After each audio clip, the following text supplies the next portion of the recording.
Isang araw, nagmamaneho sa Cubao,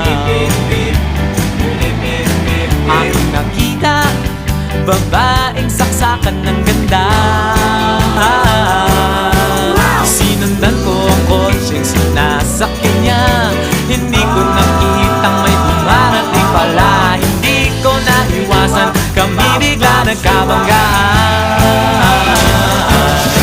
Nung magkamalay, ay nasa ospital na ako. Nasikaso ng doktor na pili ng nanay ko. Biglang-bigla na lang ang nurse nandyan na, at para kong nakitang anghel sa ganda. Kahit nagdidilyo, itong nasabi ko sa kanya.